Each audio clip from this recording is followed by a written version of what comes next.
When a Dubai police squad descended into the basement of an $80 million villa in March 2025, they expected to find a wine cellar or a jewelry vault.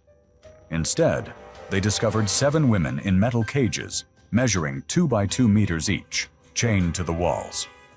All were emaciated, covered in bruises and burns, some unable to stand. One did not respond to voices, staring into space.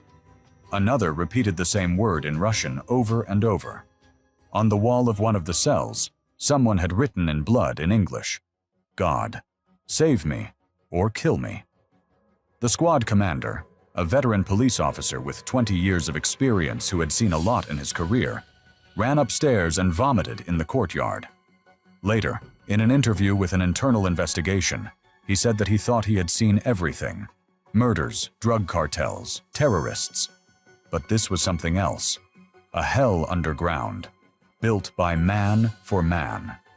The owner of the villa was Khalid Al Maktoum, 49 years old, a member of a distant branch of Dubai's ruling family, owner of a construction empire worth $400 million. And the 7 women in the basement had not been there for a day, not even a month. They had been locked up there for 3 years. The story begins in July 2022 in Kiev, Ukraine. The country was living in a state of war that had begun in February. The economy was collapsing, and millions of people were looking for ways to survive or leave. 22-year-old Alina Boyko worked as a waitress in a cafe, earning about $200 a month, barely enough to pay for her room and food. She had a dream of becoming a model, although her height of 172 centimeters was not enough for high fashion, but it was suitable for commercial modeling. She took photos, posted them on Instagram, and hoped that someone would notice her. At the end of July, Alina received a message on Instagram from an account belonging to a modeling agency called Lux Models Dubai. The account looked professional: 20,000 followers, photos of models at shoots, shows, and in studios. The message was in English and Ukrainian, offering work in Dubai, a 3-month contract, and a salary of $3,000 a month, plus accommodation and flights. She was required to come to Dubai for a casting, with the agency paying for her ticket. Alina checked the agency online. She found a website that looked legitimate, with a portfolio, contacts, and reviews. She called the number provided, and a woman with an accent answered, introducing herself as the agency's manager. She confirmed the offer and said that Alina was suitable for advertising shoots and only needed to come, pass the final casting, and sign the contract. The ticket would be sent by email. Alina hesitated. Ukraine was at war, but Dubai seemed like a safe place, rich and far from the conflict. She desperately needed the money. She consulted with her mother, who lived in western Ukraine, in relative safety. Her mother was against it, saying that it could be a scam, human trafficking. But Alina insisted, saying that it was a chance, that the agency looked real, that there was a Ukrainian consulate in Dubai where she could go if there were any problems. The ticket arrived 2 days later, business class, Emirates Airline, departure in a week. Alina packed a small suitcase with clothes, cosmetics, and a portfolio with photos. She flew out of Kiev on August 20th, 2022. It was the last time her mother saw her free. At the same time as Alina, other girls in different European countries received similar messages. 23-year-old Anna Smirnova from Moscow, a student at the Institute of Arts, worked part-time as a photo model. 24-year-old Emma Johnson from Manchester, UK, worked in a bar and dreamed of a career in modeling. 21-year-old Sophie Dupont from Paris, France, was a novice model. 20-year-old Giulia Romano from Milan, Italy, was a fashion university student. 19-year-old Katerina Novakova from Prague, Czech Republic, had just finished school and wanted to earn money for her education. 23-year-old Marina Sokolova, also from Ukraine, from Odessa, worked as a saleswoman in a clothing store. They all received the same offers. They all checked the agency and found it to be legitimate. They all received business class tickets. and they all flew to Dubai between August and December 2022. None of them knew about the others. None of them suspected that the agency was fake, created specifically for this operation. Behind the agency was Khaled Al Maktoum. He was born in 1976 in Dubai to a middle-class family, distant relatives of the ruling dynasty, but without real power or great wealth. His father owned a small construction company, and Khaled studied engineering at a university in the UK before returning to Dubai in the late 1990s to work for his father's company. In 2005, his father died, and Khaled inherited the company. By that time, Dubai was experiencing a construction boom. Skyscrapers were springing up like mushrooms, and money was flowing like water. Khaled proved to be a talented businessman, winning large contracts and building residential complexes, shopping centers, and hotels. By 2015, his company was worth about $200 million, and by 2020, about $400 million. But wealth did not bring satisfaction. Khaled was married and had 3 children, but he was not interested in family life. His wife lived separately in another villa with the children, and they only met at official events. Khaled spent his time with friends, other wealthy businessmen, and members of the royal family, attending private parties where there was alcohol, which is prohibited in Dubai, for Muslims, drugs, and prostitutes. Sometime around 2018, Khaled developed a specific fantasy. In interviews he later gave to investigators after his arrest, he explained that he had always been attracted to European women, especially young, blonde women with fair skin. He said that Eastern women were accessible through prostitution, but European women seemed inaccessible, arrogant, and looked down on Arabs. He wanted power over them, wanted them to be completely at his disposal, with no possibility of refusal, no possibility of leaving. The idea of creating a personal harem of European slaves took root in his mind.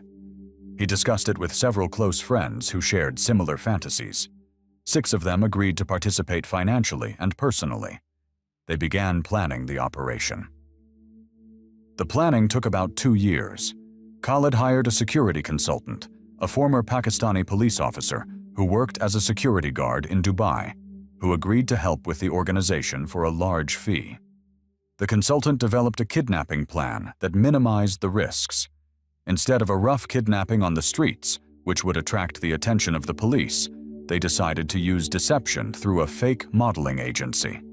They created a professional-looking website, registered a company in Dubai under fictitious names through front men, opened an office in a small building, hired a female secretary who was unaware of the real purpose, and paid her simply to answer phone calls and send tickets. They found potential victims through social media, girls from Eastern Europe and poor regions of Western Europe who posted photos, dreamed of a modeling career, and were in difficult financial situations. They checked their profiles, made sure they were single, had no influential relatives, and were not connected to crime or the police. They sent offers, paid for tickets, and met them at the airport. At the same time, Khaled was building an underground structure under his main villa in the Emirates Hills area, one of the most prestigious and secure areas of Dubai. The villa stood on a plot of 3,000 square meters, a 3-story building with a swimming pool, garden, 8-car garage, and wine cellar. Under the wine cellar, Khaled ordered an additional basement to be dug, 5 meters deep and 200 square meters in area. The work was carried out by migrant workers from Pakistan and Bangladesh who did not speak English, worked illegally, and were paid in cash without documents. They were told that they were building a storage facility for valuables. The work lasted 6 months, from January to June 2022. When it was finished, Khaled fired the crew, paid them, and sent them back to their countries by plane so that they would not remain in Dubai and be able to talk about the project. The underground structure was designed for long-term human habitation. 8 cells, each measuring 2 by 2 meters, with concrete walls 30 centimeters thick, iron doors with locks, and small windows for passing food. Each cell had a concrete bed, a toilet, and a sink. Nothing else. No windows, no natural light. The ventilation was artificial, connected to the villa's ventilation system and disguised so that no additional pipes were visible from the surface. The central room, about 60 square meters in size and simply called the hall, contained a large bed, sofas, tables, a refrigerator with drinks, a sound system, and a television. The walls were lined with sound-absorbing panels to prevent screams from reaching the upper floors.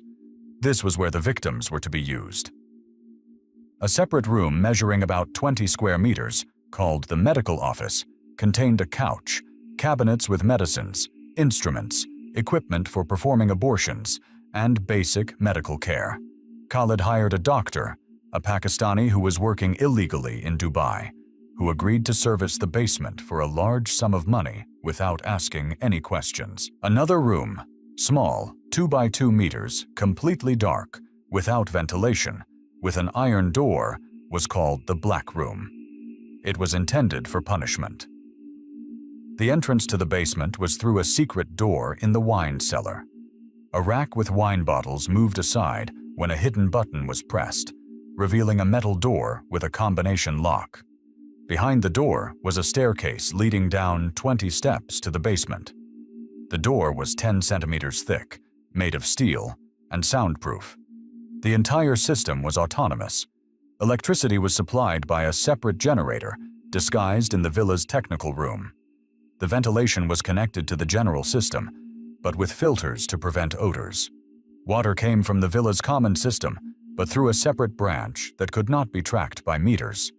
The sewage system was connected to the common system, but through a deep pipe, so as not to arouse suspicion. Khalid completed construction by July 2022. The basement was ready. All that remained was to fill it. Alina Boyko flew to Dubai on August 20th. The plane landed at the international airport at 10 p.m. Alina passed through passport control without any problems and received a 90-day tourist visa. She picked up her luggage and went out into the arrivals hall. A representative of the agency was supposed to meet her there with a sign. She saw a man, about 40 years old, in a business suit, with a sign with her name on it. She approached him and said hello. The man introduced himself as Ahmed, the agency manager, and said that he would take her to the apartment where she would be staying and that she would come to the office for a casting call the next morning. Alina agreed and followed him to the exit. A black Mercedes S-Class with tinted windows was waiting at the exit. The driver loaded her suitcase into the trunk. Alina sat in the back seat, and Ahmed sat next to her. The car started moving. They drove for about 30 minutes, and Alina looked out the window at Dubai at night. The skyscrapers, the lit-up roads, the luxury she had never seen before. She thought about how lucky she was, how her life would change, how much money she would be able to earn. Then the car turned off the main road, drove through narrow streets, and stopped in front of a tall gate. The gate opened automatically, the car drove in, and the gate closed. Alina became concerned and asked where they were and why the apartments were behind the gate. Ahmed replied that it was a gated community for security. Nothing unusual. The car stopped in front of a villa. Ahmed got out, opened the door for Alina, and gestured for her to go inside. Alina got out and took her suitcase. They went inside. The hall was luxurious, with marble floors, a crystal chandelier, and a wide staircase leading to the second floor. Ahmed said he would show her to her room. He led her not upstairs, but downstairs to the basement. Alina asked why her room was in the basement. Ahmed replied that it was cooler there, and the air conditioning worked better. They went down the stairs to the wine cellar. Ahmed walked over to a rack of wine bottles and pressed a hidden button. The rack moved aside, revealing a metal door. Alina realized that something was wrong. She tried to turn around and run away, but the driver, a massive man, was already standing behind her, blocking her way. Ahmed grabbed her by the arm and dragged her to the open door. Alina screamed and tried to break free. The driver covered her mouth with one hand and held her waist with the other. They dragged her through the door and down the stairs to the basement. Downstairs was a corridor with iron doors on either side. Ahmed opened one of the doors, and the driver threw Alina inside. She fell onto the concrete floor and hit her knee. She tried to get up and run away, but the door had already closed. She heard the sound of the lock. Alina screamed, banged on the door, and demanded to be let out. No one answered. She screamed for 10 minutes, then her voice gave out and she ran out of strength. She sat down on the floor, leaned against the wall, and began to cry. The cell was small, 2 by 2 meters, with concrete walls, ceiling, and floor. There was a single bare light bulb in the ceiling, giving off a dim yellow light. A concrete bed against the wall, hard, without a mattress, only a thin blanket and a pillow. A toilet in the corner, a sink nearby, cold water from the tap. An iron door with a small window measuring 20 by 30 centimeters at chest level, closed with a metal shutter on the outside. Alina spent her first night in a panic, unable to sleep, sitting in the corner, trembling with fear and cold. She didn't understand where she was, what was happening, what they were going to do to her. She thought about her mother, who would worry when she couldn't get through on the phone. She thought that she had fallen into the trap of human traffickers, that they would sell her into prostitution or kill her. In the morning, at about 8 o'clock, the door opened. A metal tray with food was pushed through the window. Boiled rice, stewed vegetables, and a glass of water. A man's voice outside said briefly in English, "Eat." Alina approached the door and tried to see the face outside, but the angle of view did not allow it. She screamed, demanded explanations, begged to be let out. The voice did not answer. The hatch closed. Alina did not eat all day, refusing, thinking that the food might be poisoned or laced with drugs. But by evening, her hunger became unbearable. She drank water and ate a little rice. After a few hours, she realized that there was no poisoning and ate the rest. The second day was similar to the first. Food through the window in the morning, silence, no explanations. Alina screamed, cried, begged, threatened. No one answered. On the third day, in the evening, the cell door opened. Standing in the doorway was a man Alina had never seen before. He was about 50 years old, Arab in appearance, wearing expensive clothes and a watch, smelling of perfume. He looked at her silently, appraisingly. Alina backed away to the far wall and asked in a trembling voice who he was and what he wanted. The man entered the cell and closed the door behind him. He said in accented English that his name was Khaled, that he was the owner of this place, that Alina was now his property, that she would do as he said or be punished. Alina started screaming and tried to rush to the door. Khaled grabbed her by the hair and slapped her hard across the face. Alina fell. He said that this was a warning and that next time would be worse. Khaled raped Alina in that cell, on a concrete bed.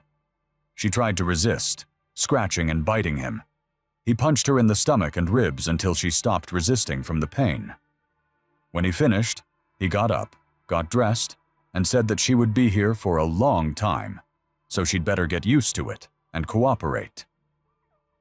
He left, locking the door behind him. Alina lay on the bed, motionless, in shock, with pain throughout her body and blood between her legs.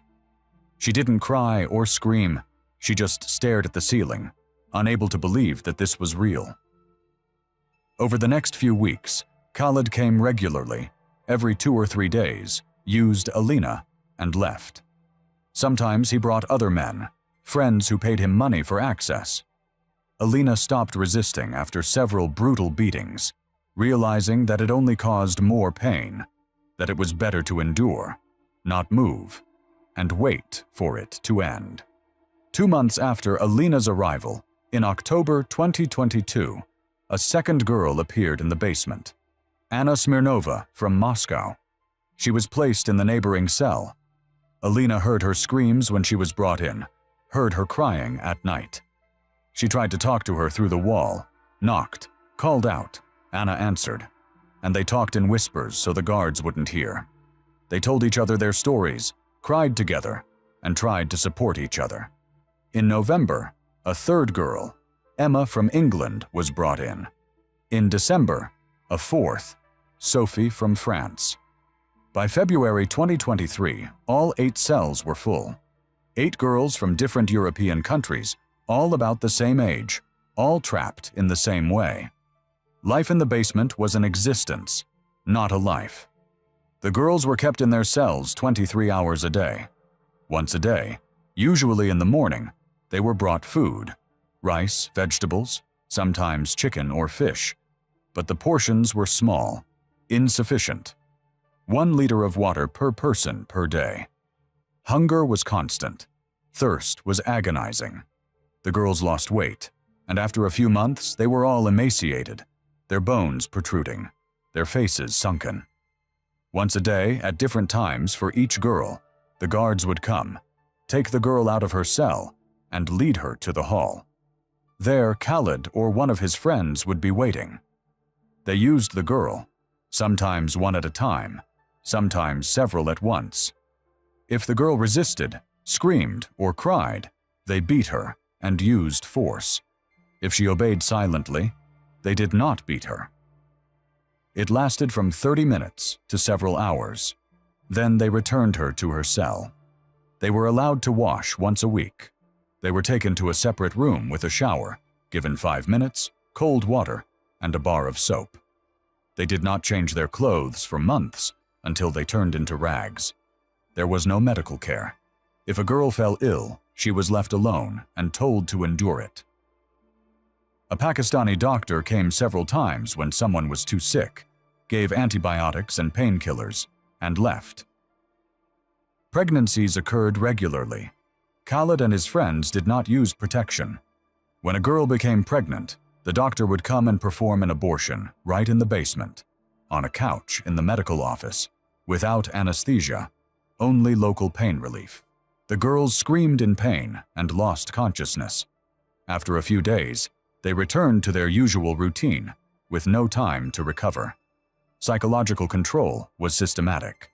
Khaled developed a system of punishments to maintain fear and obedience. Refusal to cooperate during use was punished by deprivation of food for 48 hours and beating with a stun gun, a self-defense device purchased in a store which delivered painful electric shocks, leaving burns on the skin. Attempts to escape were punished publicly. The girls tried to escape twice. The first attempt was 3 months after Alina's arrival, when a guard inadvertently left the cell door ajar after taking another girl out. Alina slipped out, ran down the corridor, and tried to find a way out. But the basement was a maze. There were many doors, all locked. She was caught within a minute. Khaled ordered all 7 girls who were in the basement at that moment to be brought into the hall. He forced them to watch as he beat Alina on the back with a leather belt, 10 blows, each leaving a bloody stripe. Alina screamed, fell, got up. The other girls cried, turned away, but were forced to watch under threat that they would be next. The second attempt was a year later, in February 2024. Marina, one of the Ukrainian girls, found a piece of metal from a broken bed, sharpened it on the concrete floor, and hid it. When the guard came to take her out, she hit him in the neck with the shard. The guard fell, bleeding profusely. Marina grabbed the keys, opened her cell, and ran to open the others. She managed to open 3 before a second guard with a gun arrived, fired into the air, and ordered her to stop. Khaled was furious. The dead guard was his relative, his nephew. He ordered all 8 girls to be brought to the hall and Marina to be tied to a table. He took a metal rod and heated it over a gas burner. He burned Marina's skin on her stomach, chest, and thighs, leaving deep burns. Marina screamed until she lost her voice and passed out from the pain. The other girls cried, sobbed, and begged him to stop. Khaled didn't stop until he had inflicted 20 burns. Marina survived, but the burns became infected. The doctor treated her for months, and the scars remained forever. After that, no one else tried to escape.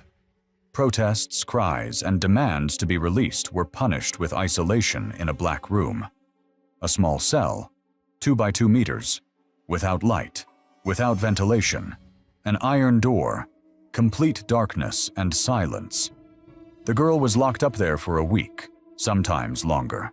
She was fed once every 2 days and given a minimum of water. After a few days of isolation, the girls began to hallucinate, hear voices, and see things that weren't there. When they were released, they were psychologically broken, stopped resisting, and obeyed silently. Within 3 years, the psyche of all 8 girls was destroyed. Alina Boyko, who at first screamed, resisted, and begged, became apathetic and silent after a year, carrying out orders mechanically, without emotion.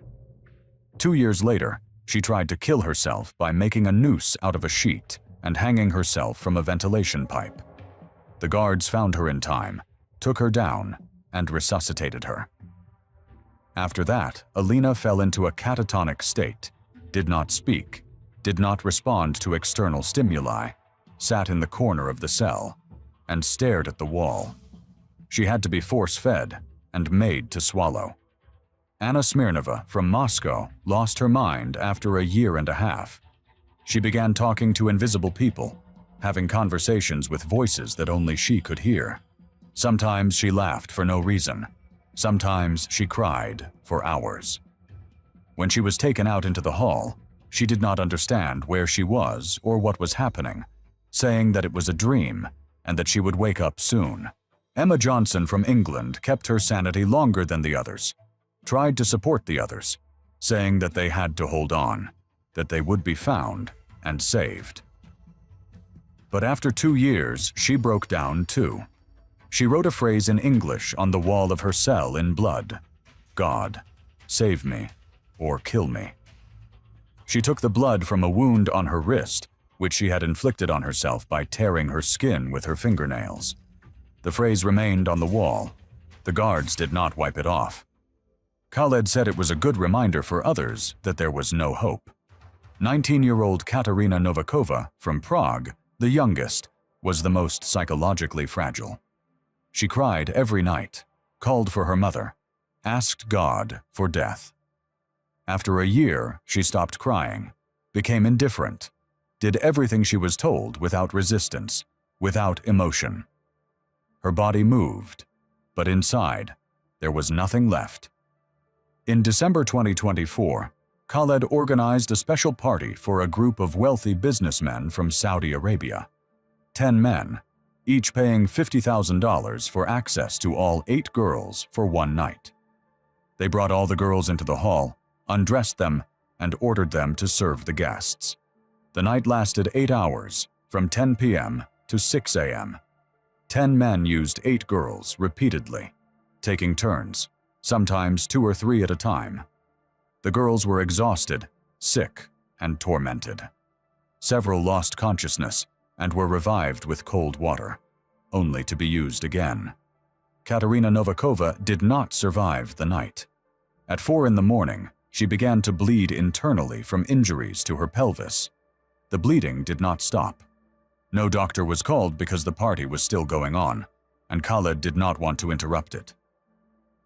Katerina bled to death by 6 in the morning, on the floor of the hall, in a pool of blood, surrounded by indifferent drunk men. When the guests left, Khaled ordered the body to be removed. The guards took Katerina to the medical office, where there was a small oven for burning medical waste. They burned the body, turning it to ashes. The ashes were washed down the drain. Nothing remained of Katerina Novikova except the memories of the 7 remaining girls who had witnessed her death. The 7 continued to exist in the basement. Alina was in a catatonic state, Anna was insane, and the rest were apathetic, depressed, and hopeless. Khaled and his friends continued to come regularly, use them, and leave. The daily routine continued month after month. In March 2025, an event occurred that led to their rescue. There was a problem with the water supply in Khaled's villa, a leak in the basement system, and the water pressure was dropping. Khaled was forced to call in a repair crew, even though he did not want to let strangers in. But the problem was serious. Water was flooding the technical basement and could damage the electrical systems. The repair crew arrived on March 4th, 4 Indian workers, plumbing specialists. Khaled ordered the guards to watch them and not allow them to wander around the house. The workers went down to the technical basement and began to look for the source of the leak. They worked for several hours, checking the pipes, walls, and floor. One of the workers, a man named Rajesh, about 35 years old, who had lived in Dubai for 10 years, separated from the group and went to check the far end of the basement, where the pipes led to the wine cellar. He stopped at the wall and listened. A faint sound came through the concrete wall. A woman's voice, like crying or moaning. Very quiet, but distinct. Rajesh pressed his ear against the wall and listened. Definitely a woman's voice, a repetitive sound, as if someone was crying or praying. It was strange because, according to the house plans, there should be nothing behind that wall, only soil. Rajesh returned to the foreman and told him what he had heard. The foreman listened too and confirmed that he could hear it. They decided to tell the security guard who was watching the work. The guard turned pale when he heard about the sound and said it was nothing, that the ventilation was making noise, an echo from the neighboring villa. But the workers insisted that the sound was distinct, human. The foreman called his boss, the owner of the renovation company, and explained the situation. The boss was a cautious man and knew that there were cases of human trafficking and migrant slave labor in Dubai. He decided to report it to the police, just in case, so as not to be accused of complicity if something illegal was going on. He called the Dubai police anonymously, reported strange sounds of a woman's voice coming from the wall of a villa in the Emirates Hills area, and gave the address. The police accepted the report, although they were skeptical, as such calls often turned out to be mistakes or pranks. But the procedure required verification, so they sent a patrol. The patrol arrived at the villa an hour later. 2 officers, a sergeant and a private, knocked on the gate. The security guard opened it and asked what was wrong. The officers explained that they had received a report of unusual sounds coming from the house and needed to check it out. The guard tried to refuse, saying that everything was fine and there were no problems. The officers insisted that they had the right to enter based on the report. The guard called Khaled, who was in the office at the time. Khaled ordered the guard not to let the police in, to say that the owner was away and would return in the evening, and that they could come back later. But the officers did not agree, saying that they would wait or return with a warrant if they were refused. Khaled realized that the delay would arouse suspicion, so he ordered them to be let in, but not to be allowed down to the basement, only to be shown the upper floors. The officers entered and inspected the 1st, 2nd, and 3rd floors. Everything looked normal, a luxurious villa with no signs of anything illegal. They asked if they could inspect the basement. The security guard said that there was only a wine cellar and a utility room where repairmen were currently working. Nothing of interest. The officers insisted. They went down to the technical basement where the repairmen were working. The officers asked to be shown the place where they had heard the sound. The workers led them to the wall. The officers put their ears to it and listened. At first, they heard nothing. Then one of them caught a faint sound, like a moan. The officer asked the guard what was behind the wall.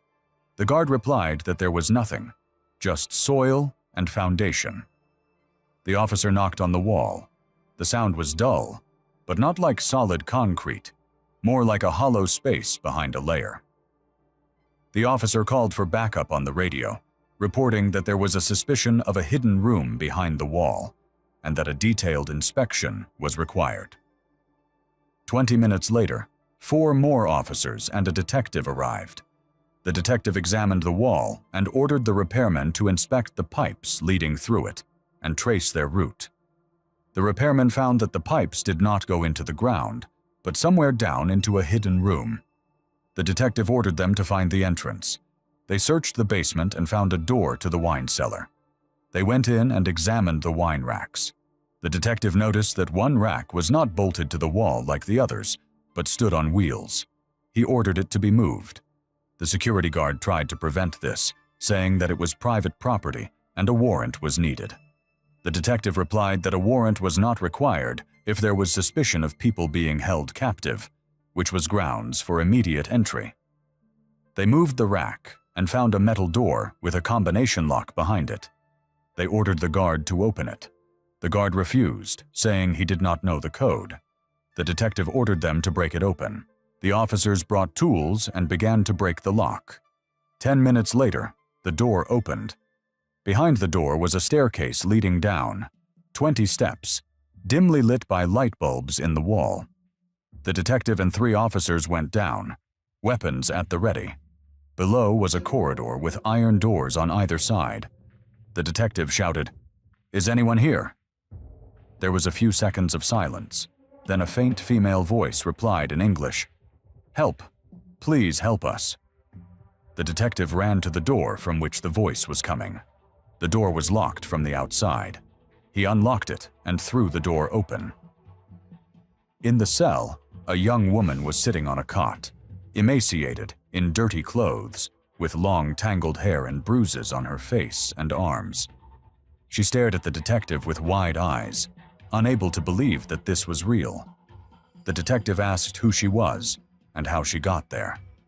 The woman replied in broken English that her name was Emma, that she was from England, that she had been kidnapped almost 3 years ago, that there were 6 other women there, and that one had died. The detective ordered the officers to open all the doors. They opened 8 cells and found women in 7 of them. All were alive, but in terrible condition. One did not respond, sitting in a corner, staring at the wall. Another muttered something in Russian, talking to invisible people. The rest cried, begged for help, and pleaded for doctors to be called. The detective called an ambulance, rescue services, and backup. Within 20 minutes, the villa was surrounded by police cars, ambulances, and television crews who had heard about the discovery on police scanners and rushed to the scene.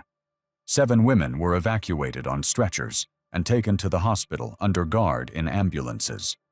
Doctors began examinations and found signs of prolonged malnutrition, dehydration, multiple old and new injuries, burns, fractures that had healed without medical attention, infections, and psychological disorders.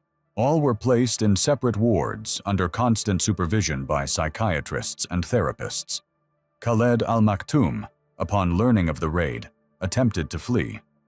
He left his office and headed for the airport with $2 million in cash in his bag and a fake passport in the name of a Saudi Arabian citizen. But the police had already issued an alert, and the airport had been warned. Khaled was arrested in the terminal 2 hours after the raid on the villa, when he was trying to check in for a flight to Riyadh. Khaled's arrest became an international sensation. CNN, BBC, Al Jazeera, and all the world's media showed footage of the raid, photos of the basement, cameras, and chains. The UAE government issued a statement saying that the criminal would be punished to the full extent of the law, that such actions did not represent the country's values, and that the victims would be given all necessary assistance. The investigation took 4 months. Khaled initially denied everything, claiming that the women had come voluntarily, worked as prostitutes under contract, and that he had not kidnapped them. But the evidence was irrefutable. The testimonies of all 7 women, which coincided in detail, medical examinations confirming violence and torture, airport security camera footage showing the women arriving and being met by Khaled's men, records of financial transactions, payments to friends for access to the women, and correspondence on phones and computers. The investigation established that over 3 years, Khaled had earned about $3 million by selling access to the victims to his friends and clients. 6 of his sheikh friends were arrested, all confessed, and testified against Khaled in exchange for reduced sentences. The trial began in August 2025. Khaled was charged with the kidnapping of 8 people, human trafficking, rape, torture, and the murder of Katerina Novikova. The trial was closed, with victims testifying via video link from hospitals, without appearing in court, to avoid further trauma. The verdict was handed down in October. Khaled al-Maktoum was found guilty on all charges. He was sentenced to death for the murder of Katerina Novikova and to life imprisonment for kidnapping, rape, and torture. The sentence is final, with no right of appeal. The execution is scheduled for the end of 2025 by firing squad. 6 accomplices received sentences ranging from 15 to 30 years in prison, depending on their degree of involvement. The guards, a Pakistani doctor, and the secretary of the fake agency were arrested and sentenced to terms ranging from 5 to 12 years. The UAE government paid each of the 7 surviving women $3 million in compensation, covered all medical expenses, arranged psychological assistance, provided visas for permanent residents in the UAE, or assistance in returning to their home countries with subsequent support. All 7 chose to return home.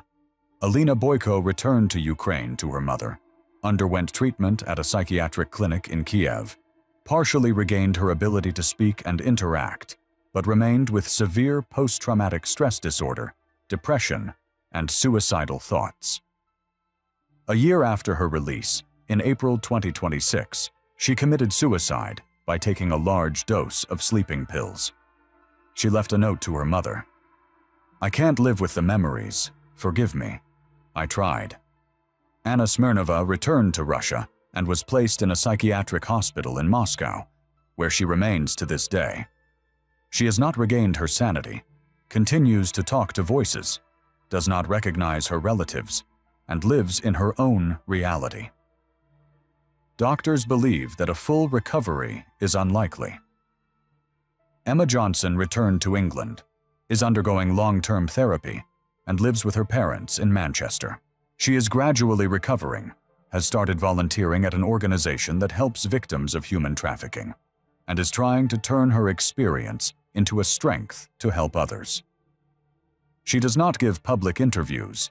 It is too difficult for her to talk about what she has been through.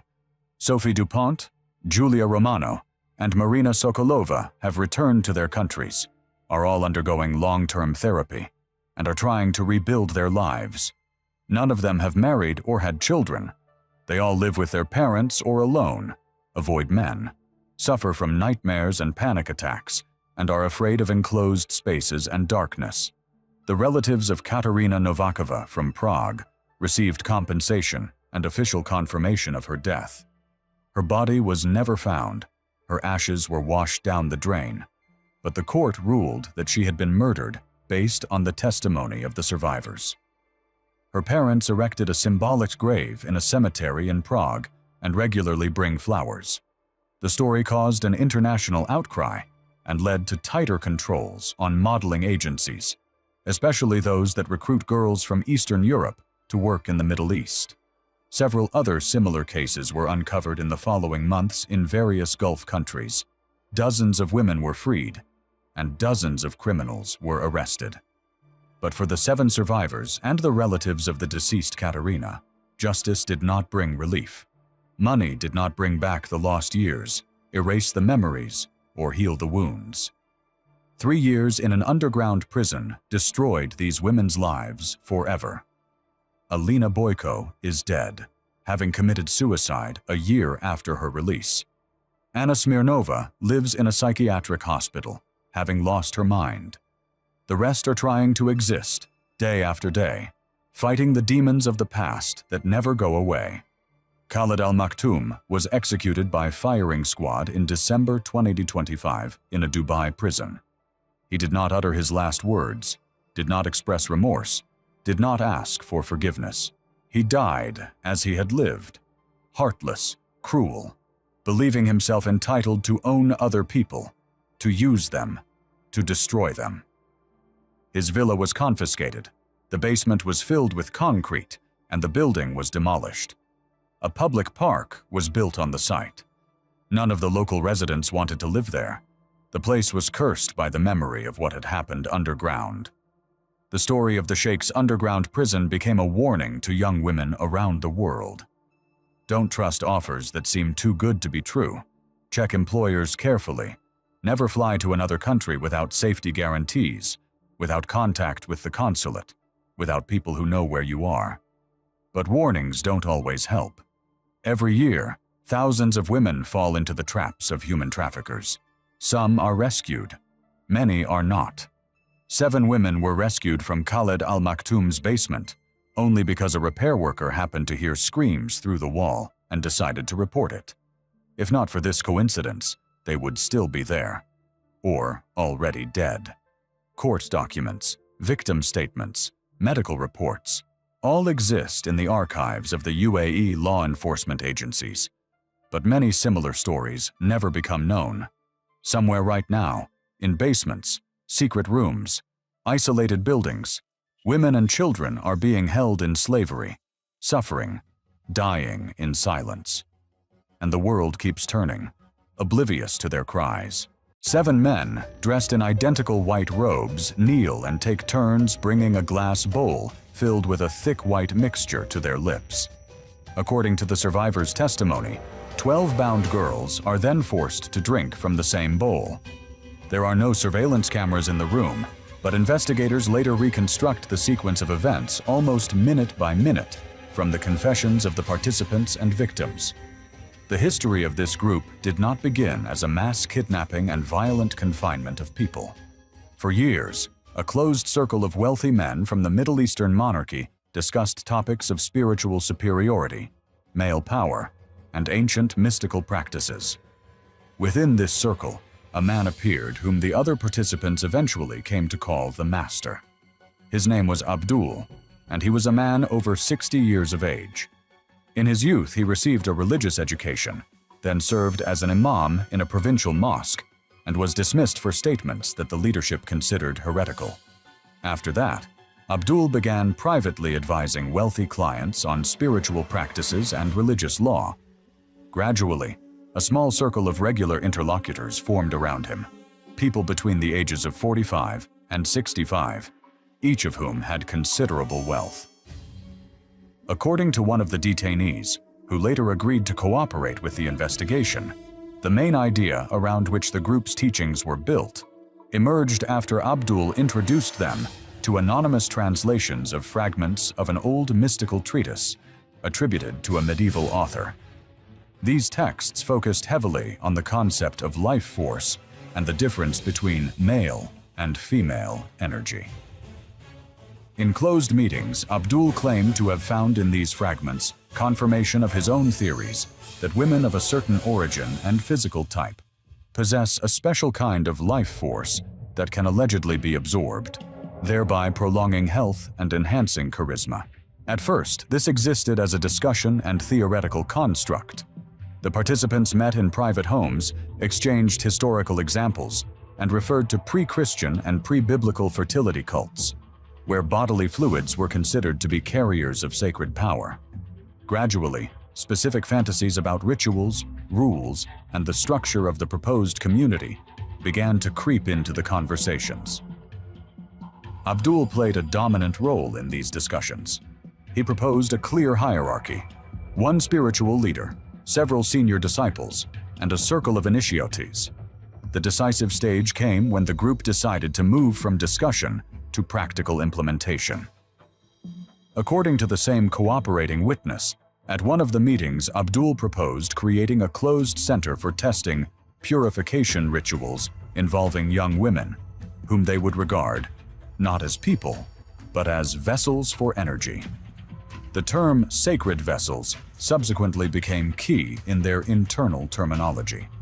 At the same time, it was understood from the outset that this involved illegal deprivation of liberty and sexual exploitation, so they discussed how to conceal their activities from state authorities and public attention. The choice of location was pragmatic. One of the group members owned a large villa in a deserted area a few hours' drive from the capital. The site already had technical facilities and an unfinished underground level that was used as a warehouse. They decided to convert this space into a hidden residential complex. According to the documents, the work involved strengthening the foundation and creating a secure storage facility for the art collection. In fact, a corridor with 12 separate rooms, a common area, a primitive medical room, and a ritual hall were built below. The rooms had no windows, and ventilation was provided through concealed shafts. Access was via an elevator and a single emergency staircase, both of which were controlled from a security room. The interior layout of the complex was designed to give the victims a sense of relative domestic comfort, while making it completely impossible for them to escape. Each room was furnished with a bed, a wardrobe, a small table, a shower, and a toilet. The walls were painted in light colors, and the same type of white textiles were used throughout. There were no sharp corners or heavy objects that could be used to harm oneself. There were no surveillance cameras inside the rooms. At least none were found during the search, but the doors could only be opened and closed from the outside. In parallel with the preparation of the premises, the group began to look for intermediaries who could provide girls who met the preset parameters. Internal documents found later during searches of the homes of several members of the organization contain lists of requirements: age between 18 and 22, origin from Eastern European countries, predominantly light hair color, no children, no chronic diseases. Correspondence analyzed by investigators explicitly states that purity and northern blood are important. The concept of virginity appears as a mandatory condition.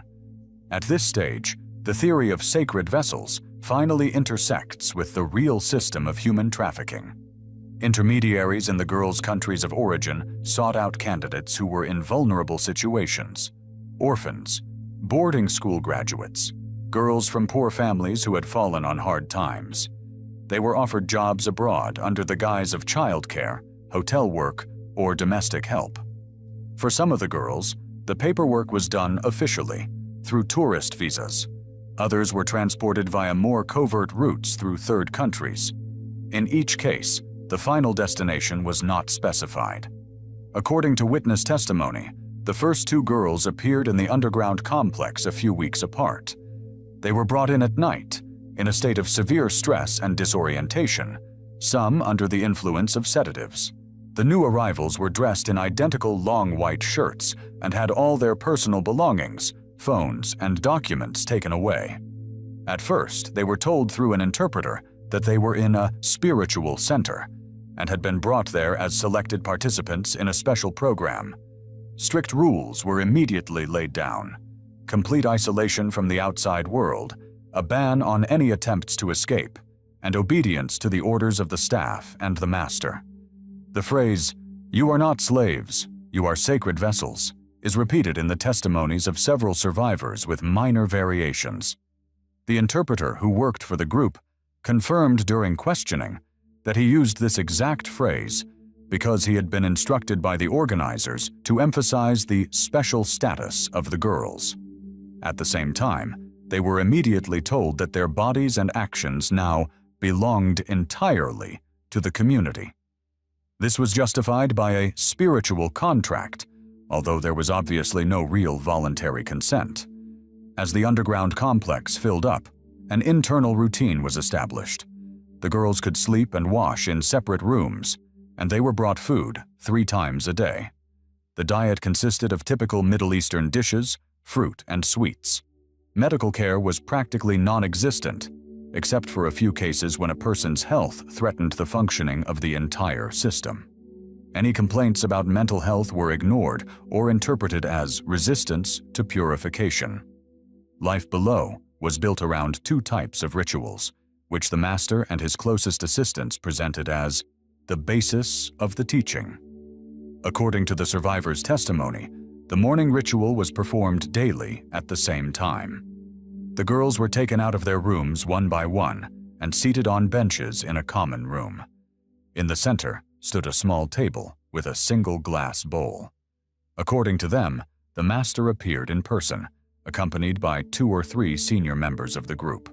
At that moment, all the men present addressed him with a formal title. The description of further actions in all interrogations coincides and is of a sexual nature, followed by forced feeding of the so-called sacred mixture. Refusal by even one of the girls resulted in immediate physical punishment.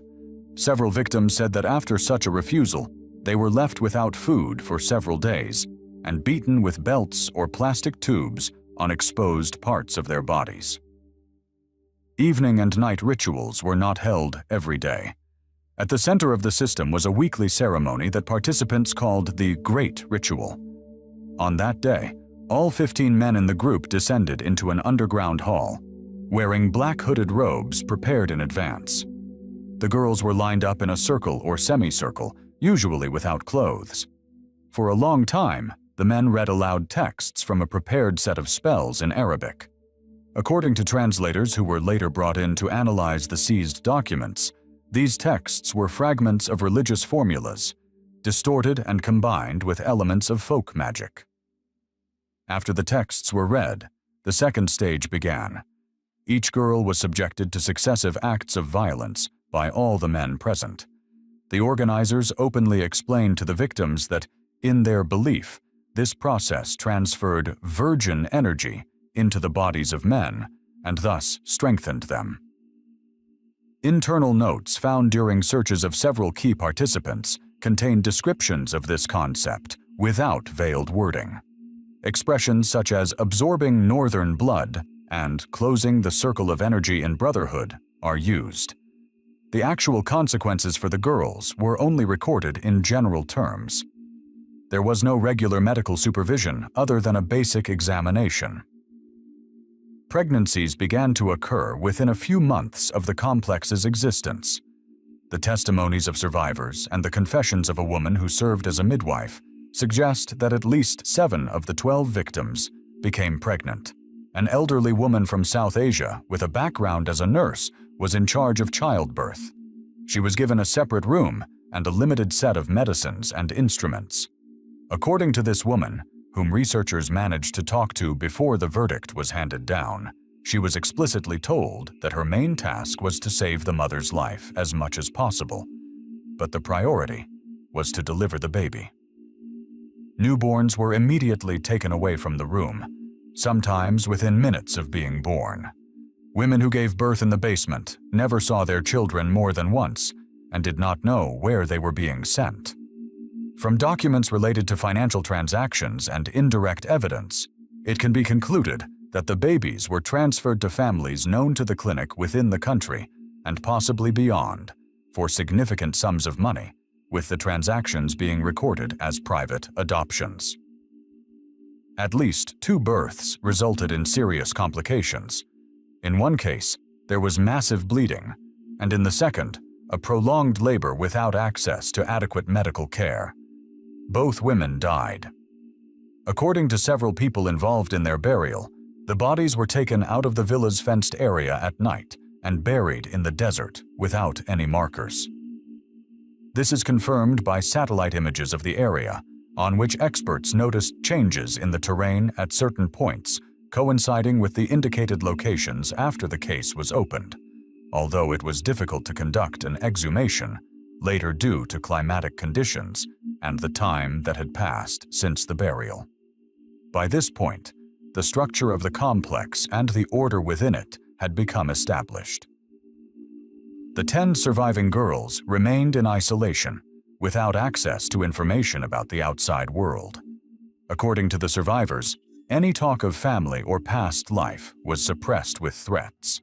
Some were told that their relatives had already received money and signed documents, thereby renouncing them. No one verified this information, but it was enough to exert psychological pressure. Some of the girls developed symptoms of severe depression and post-traumatic stress disorder. One of them attempted suicide by tearing a sheet and trying to use it as a noose. After that, the staff tightened control, removing everything from the rooms that could be used to harm oneself. Outside, only a limited number of people knew about the existence of the underground complex. In addition to the 15 main participants, The scheme included several security guards, a driver who provided transportation, the aforementioned midwife, and a translator who worked with the girls. All of them were financially and legally dependent on the organizers. Most had families in the country and feared the consequences of exposure. In this system, the midwife was the only weak link. She spent more time with the victims than the others, saw the consequences of the rituals and the suffering of the mothers whose children were immediately taken away. According to her, it was the repeated scenes of despair among young women after giving birth that prompted her to seek a way out of the complex and turn to outside authorities. A group of middle-aged and elderly men, dressed in identical white clothes, stand in a semicircle in front of a row of closed doors. Behind each door is a windowless room where a young woman lives, deprived of documents and contact with the outside world. The men call it a spiritual center and a place of purification, and the women vessels. Investigators later determined that this was a carefully organized system of forced confinement and exploitation of 12 girls, brought in from another part of the world. From the outside, it looked like one of the many private villas of wealthy families in a desert region, closer to the interior of the country. The main house, guest quarters, garages, fenced-in grounds, security at the entrance. In the documents, the property was listed as a private residence with an art storage facility in the basement.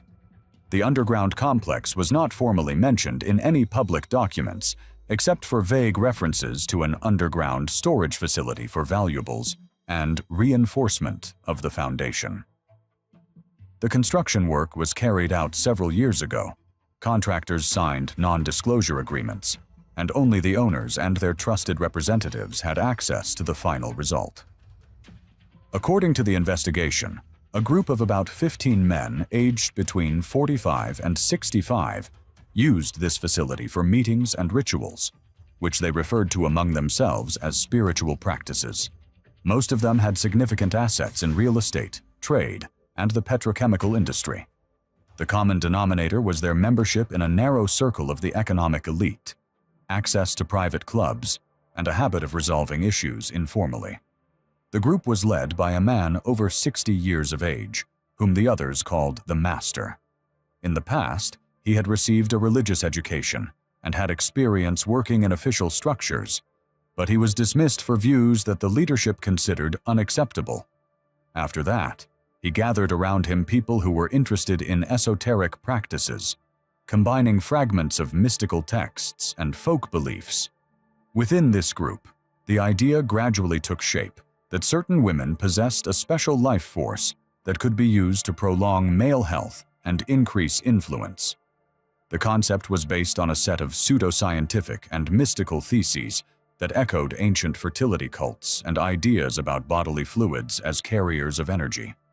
Women were seen not as independent individuals, but as carriers, or vessels. The participants developed a hierarchy for themselves. The Master as the highest source of male energy, surrounded by a circle of chosen ones. Below them, the service personnel, and at the lowest level, the girls locked in the dungeon. The transition from theory to practice began when one of the group members suggested using existing criminal human trafficking channels to select girls with specific characteristics. Correspondence that was later seized shows how the selection criteria were discussed: age between 18 and just over 20, origin from a specific region of Europe, light hair and skin color, no children, no visible diseases. The correspondence contains references to purity and northern blood. It is important to note that at this stage, the organizers understood the illegality of what was happening, so conversations were conducted via encrypted messengers, using pseudonyms and intermediaries. According to one of the detained intermediaries, the girls were found through a network of recruiters in several Eastern European countries. They were offered jobs in childcare, in hotels, in the homes of wealthy families in the Middle East or Europe. The vacancies looked like typical advertisements for work abroad. Above-average pay, accommodation, meals, and paperwork were promised. Some girls did go through the formal visa process and crossed the border legally. In other cases, their route took them through third countries with fake invitations. The main thing was that at their final destination, they ended up in a system controlled by people from the master's circle. The actual abduction did not take place at the border, but after arrival. The girls were met by people who introduced themselves as employment coordinators. Instead of the declared employer, they were taken to a closed house in the city for 1 or 2 nights, and then, under the pretext of moving to a permanent place of work, to a villa in a deserted area. On the way, their phones were taken away, allegedly to register local SIM cards, which completely deprived them of communication. They entered the villa through the main entrance, where the security guards had already been briefed.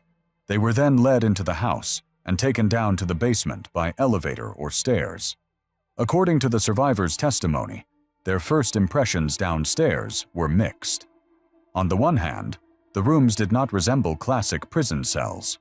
There were clean beds, private showers, fresh clothes, and light-colored walls. On the other hand, the absence of windows, any reference points for the time of day, and complete dependence on the people who brought food and opened doors was immediately apparent. In the early days, the girls were interviewed through an interpreter. The main theme of these conversations was the same. They were told that they were in a special center, that they had been chosen for a reason, and that they were now sacred vessels, destined to participate in rituals of purification and enhancement of male spiritual power. The coercion was not only physical, but also psychological. The girls were told that their families had received money and agreed to their daughters' participation in the program. It was mentioned that any attempts to escape would result in suffering for their loved ones. No contact with the outside world was allowed, except for these conversations. All documents, phones, and personal belongings disappeared immediately upon arrival. The girls only found out what had happened to their passports during interrogations after their release. The documents were kept in a separate safe in the office of one of the organizers, neatly sorted by country and surname. The internal regime was built around a strict schedule. Wake up, breakfast, a short opportunity to socialize in the common room under supervision, then return to their rooms. There was a lot of free time, but there were no books, no access to television, or other sources of information. The only regular activity was the rituals, which the organizers presented as a central element of their teaching. It was through these rituals that the group's power over its victims was maintained and strengthened. Every morning at about the same time, all the girls were taken in turn to a small room next to the ritual hall. There, a so-called purification ritual took place, which, according to testimony, included the forced consumption of a mixture prepared immediately beforehand with the participation of the master. The women were told that this was a form of accepting his spiritual essence and masculine energy, necessary for the purification of their own souls. Refusal was seen as spiritual disobedience and was punished with physical punishment and deprivation of food. Several girls said that after 3 days without food or water, they agreed to comply for the first time in order to survive. The week-long cycle culminated in an evening ceremony attended by all 15 men. According to descriptions, the hall was lit with soft lighting. Fabrics with symbols were hung on the walls, and in the center stood a low table with books and items used in the ritual. The men entered the hall wearing identical dark clothes that covered most of their faces. The girls were placed in a specific order and were forbidden to speak or cover their faces with their hands. For a long time, the men read aloud texts in a language that the victims did not understand. The participants themselves later said that they saw in these texts the key to higher knowledge, although experts who analyzed the seized books described them as a mixture of religious phrases and folk spells. After the reading, the second phase began, which was essentially systematic sexual violence. Each girl was subjected to successive actions by all the men present. They themselves described it as transferring energy from the vessels to the brotherhood. The victims used different words in their testimonies: violence, humiliation, complete helplessness.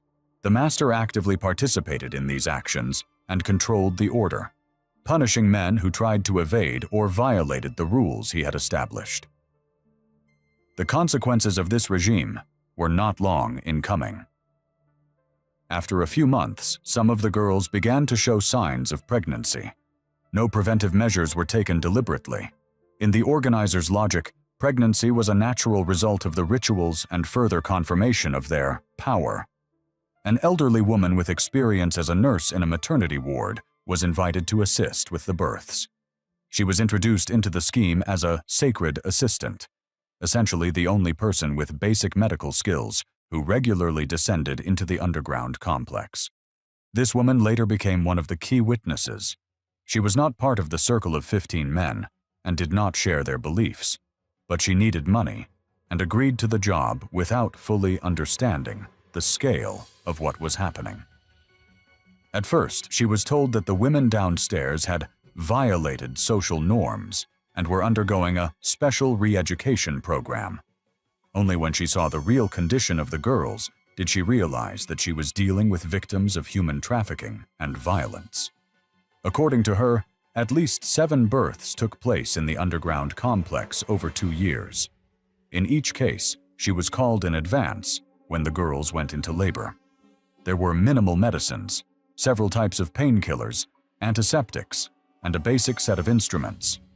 There was no full access to equipment and specialists because the organizers were afraid of attracting attention.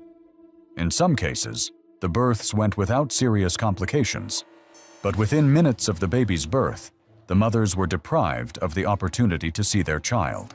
The newborns were taken away by older male participants and carried to another part of the complex, and from there, as the investigation showed, they were transferred to people who had agreed in advance to pay for adoption. 2 episodes ended in the death of the women in labor. In one case, heavy bleeding began, which the midwife was unable to stop without access to full resuscitation equipment. She asked for an ambulance to be called, but was refused on the grounds that no one should know about the existence of the complex. In the second case, the birth was prolonged, and the woman developed exhaustion and infection. Help also arrived too late. After the women's deaths, their bodies were taken upstairs at night, loaded into a car, and taken outside the compound.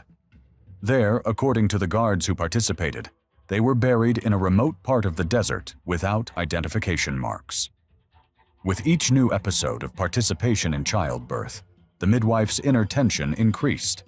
She saw how the girls who had lost their children fell into a severe psychological state, refused to eat, and sat motionless for hours. She tried to talk to them, but the staff strictly limited the time she could spend in their rooms. At some point, it became clear to her that the situation would not change for the better, and the only way to stop what was happening was to bring the information out into the open. This decision matured gradually, against the backdrop of fear for her own safety and the well-being of her family, who lived in another city and could come under pressure if her involvement was revealed. The key moment came during another ritual, after which one of the girls was brought to an improvised medical room in serious condition. She showed signs of serious injury and needed surgical intervention, but the organizers again refused to call an ambulance. The midwife tried to help her on her own, but realized that she did not have enough resources.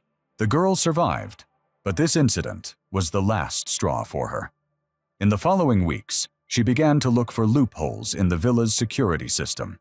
She noted when the guards changed shifts, which employees were less attentive, and at what times she could go upstairs without being accompanied by one of the members of the circle. Unlike the other girls, she was not kept downstairs all the time. She lived in a separate room on one of the upper floors and came down when called. This gave her more opportunities, but also made her more noticeable. Any attempt to escape could result in immediate detention and disappearance. Nevertheless, one morning, when one of the guards was distracted by a phone call, she seized the moment, left the main area, and walked to the nearest road, where she flagged down a passing car. The driver, as he later told investigators, agreed to take her to the city because she looked frightened and kept saying she needed to go to the police. At the police station, she was initially met with disbelief. Her story about the basement, 12 locked-up girls, rituals, and a group of influential men seemed too incredible to the officer on duty. Specific details changed the situation. She described the layout of the villa, the location of the entrances, security cameras, the number of rooms downstairs, and the places where documents and money were kept. These details were recorded, a diagram was drawn up, and the information was passed on to an officer dealing with human trafficking cases. He already had experience of initially implausible stories about private prisons and illegal brothels being confirmed upon investigation. After internal discussions, it was decided to conduct a covert investigation. First, satellite images were used to verify the location of the villa and the surrounding infrastructure. Then, through unobtrusive surveillance at the entrance, it was confirmed that the property was indeed in active use, with expensive cars regularly entering and leaving the premises and a level of security above average for a private home. An additional argument was information about the financial transactions of several alleged participants, large regular transfers with no clear purpose, coinciding with periods when, according to the midwife, special rituals were performed and children were born. This was enough to initiate preparations for a military operation.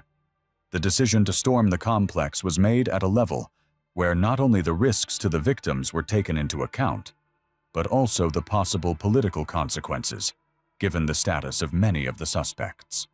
As a result, the priority was declared to be the rescue of people in the underground complex and the prevention of possible destruction of evidence if the information somehow leaked to the owners of the villa. The operation was planned in strict secrecy, involving a limited circle of employees of a special unit specializing in the release of hostages. The operation was planned for early morning on a weekday, when the likelihood of outsiders being on the premises was lower, and according to surveillance, most of the group members were at home. The main task was to simultaneously block all exits, neutralize the security guards, and as quickly as possible, establish control over the underground level where the victims might be located. The assault team arrived at the villa in unmarked SUVs. At the same time, the external power supply to the facility was cut off to disable some of the surveillance systems, but the autonomous lighting inside the underground complex remained intact thanks to backup power sources. At the main entrance, security guards attempted to close the gate, but the team acted quickly. They blocked the gate with armored vehicles and detained the guards, preventing anyone from using phones or radios. Inside the house, several people attempted to reach the offices where the documents and safes were located, but they were intercepted on the stairs.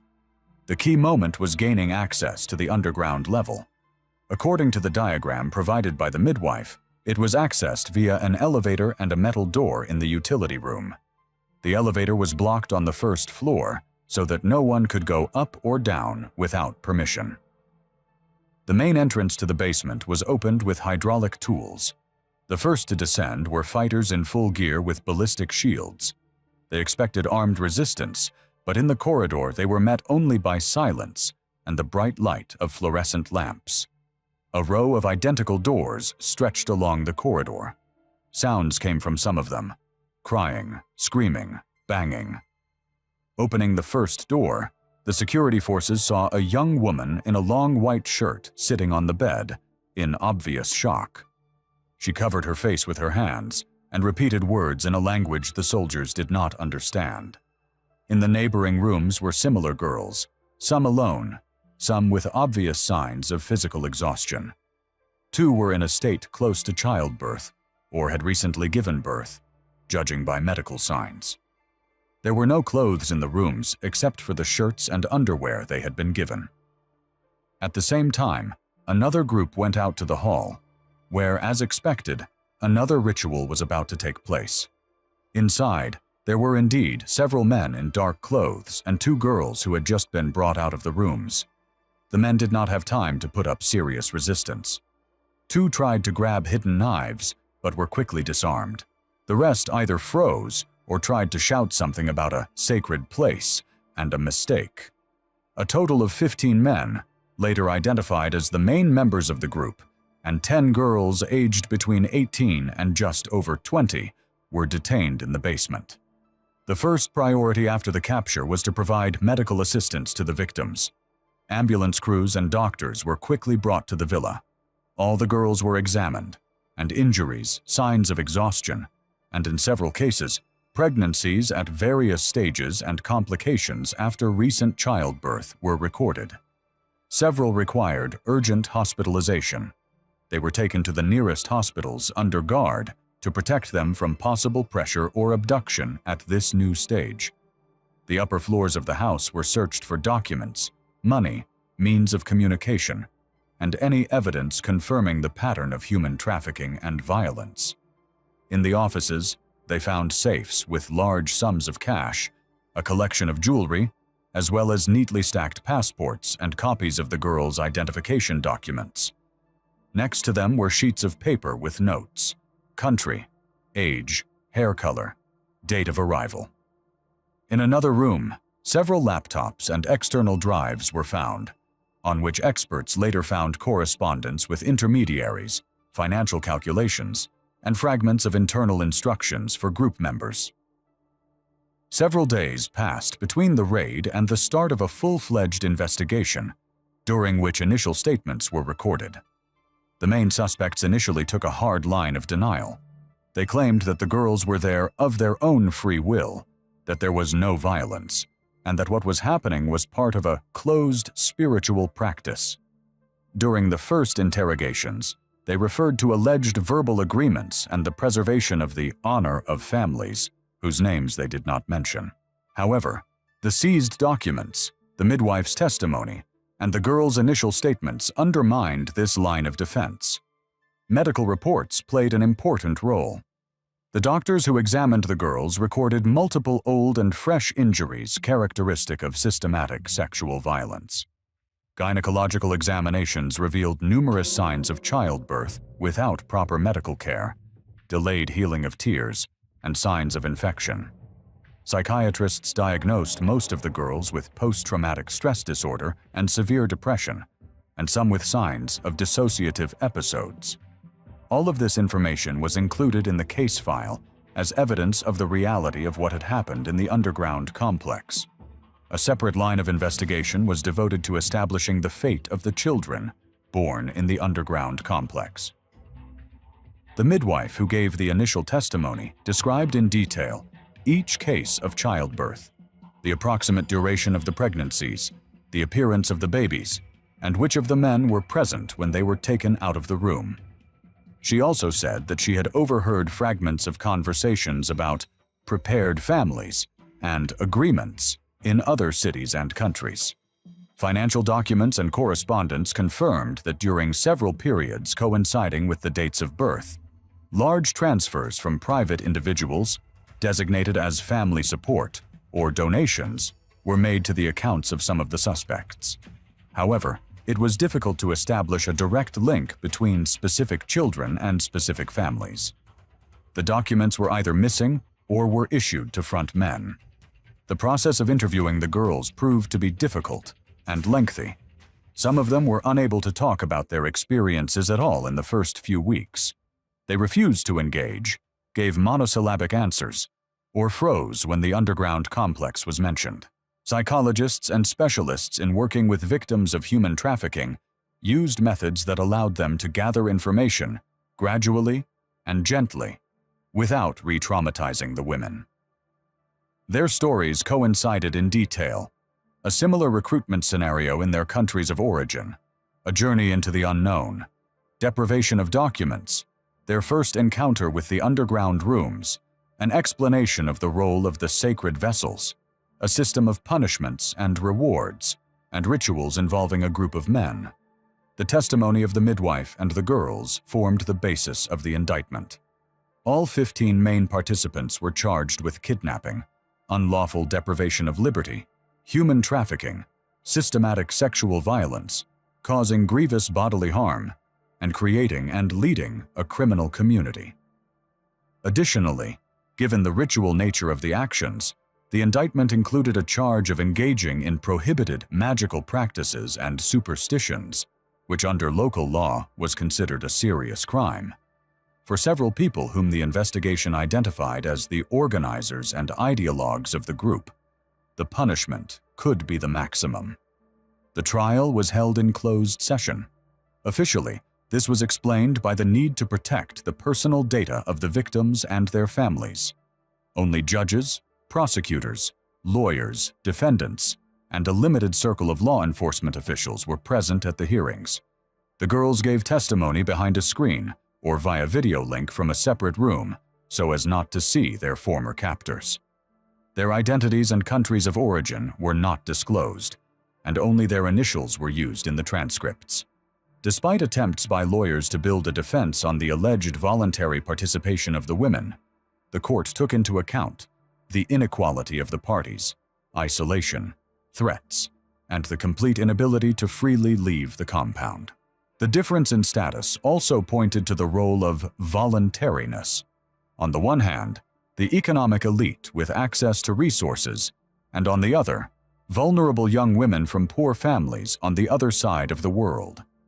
The judges specifically noted that the spiritual shell with which the defendants attempted to justify their actions did not negate the fact that serious crimes against the person had been committed. As a result, all 15 men were found guilty on most of the charges.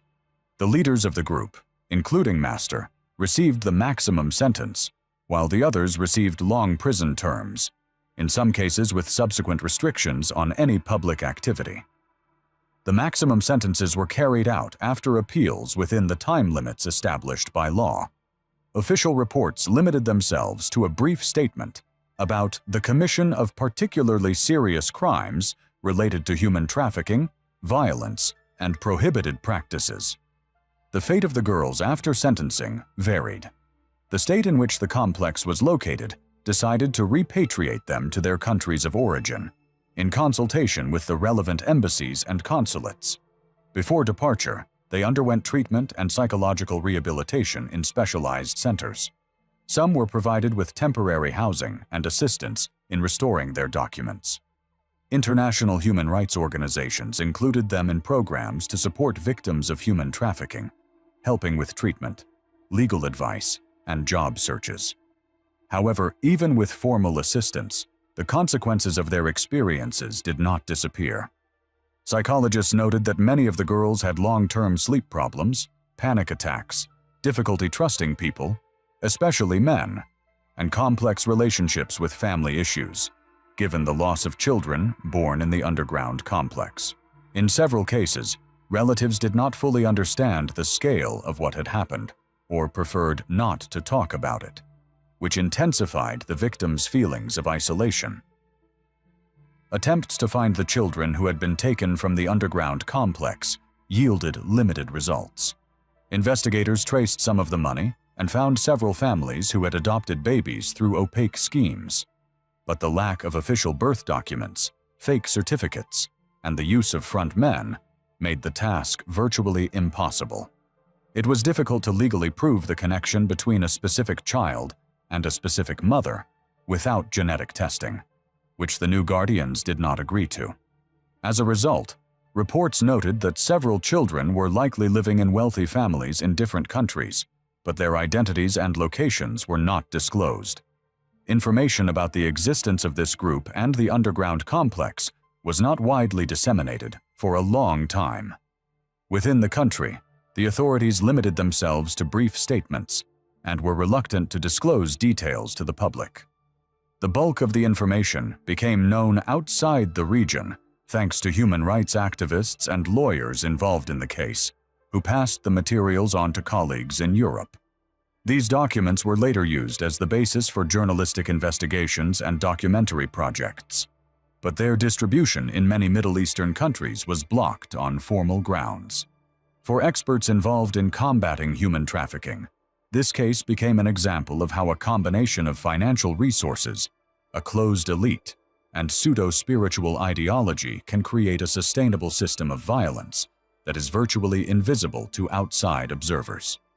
For the surviving girls, this will remain a personal story that will rarely be heard publicly. Most of them prefer not to recall the details and to build a new life, as far as possible, away from the part of the world where they were once declared sacred vessels and deprived of their right to be simply human beings. 3 exclusive cream-colored handbags and 1 men's belt, found during a search of a private villa, turned out to be made, not from calfskin, but from the skin of a 26-year-old Ukrainian citizen.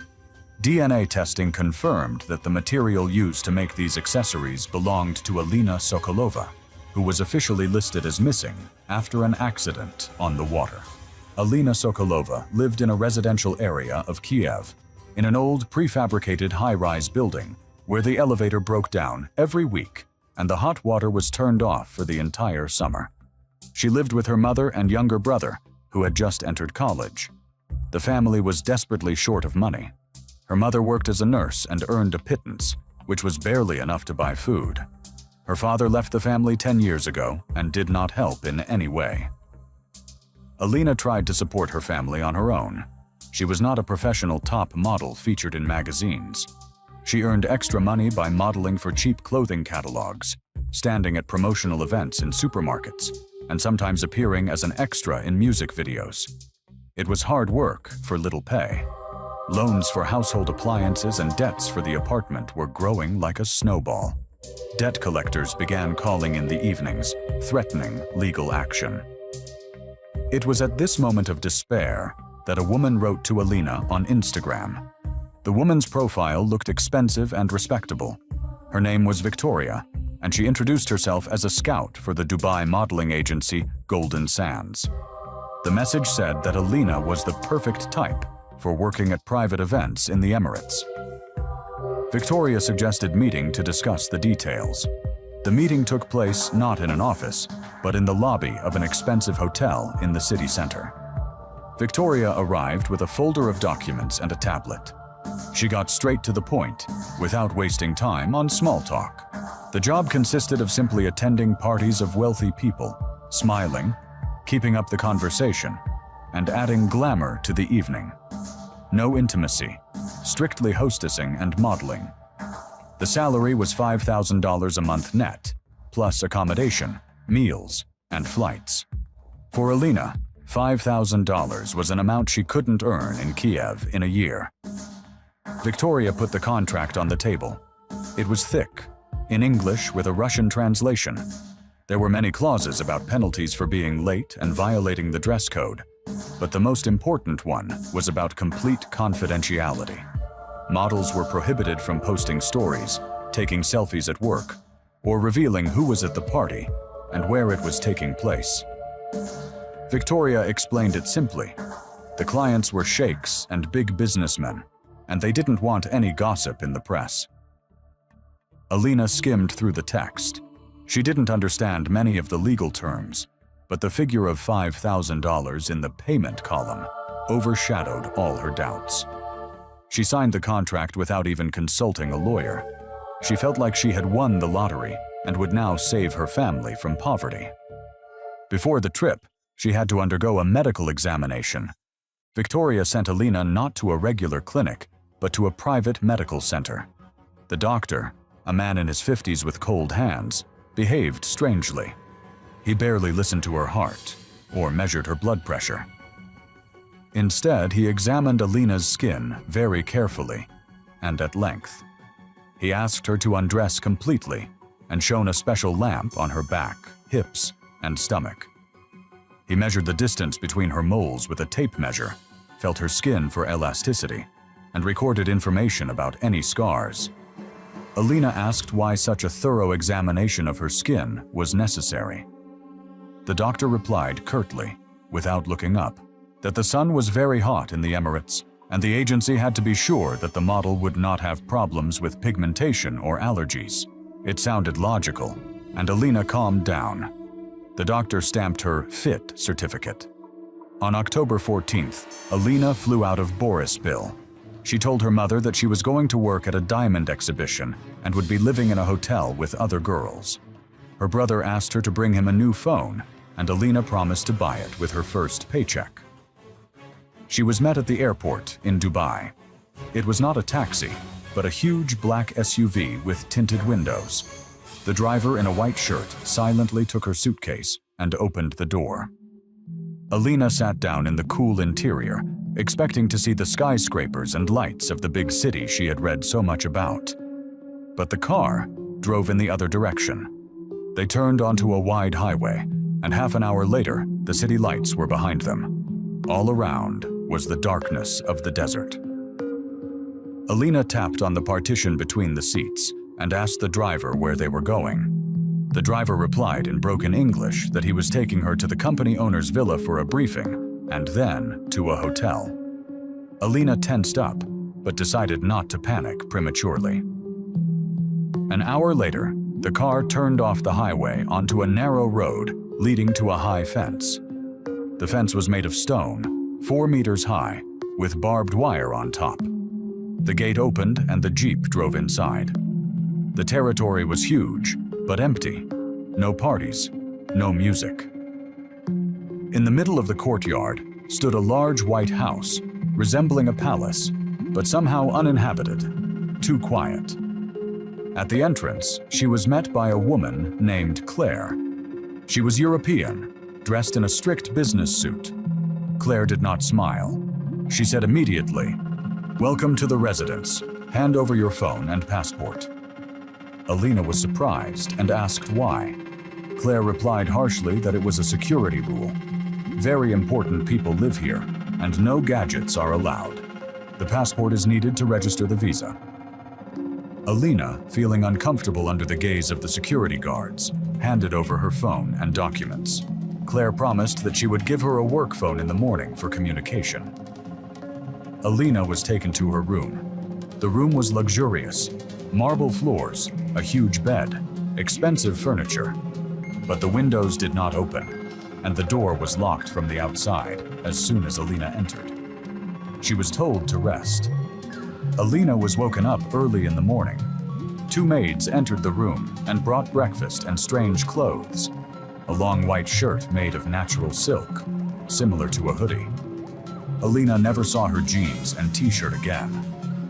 Claire came in after them and said that the work began with preparing her appearance. Alina was taken to another wing of the house. It smelled of dampness and flowers, a very strong, cloying scent of roses. She was led into a room lined with pink marble. In the middle of the room stood a bathtub, filled with murky pink water. Claire said it was a special bath with oils to moisturize the skin.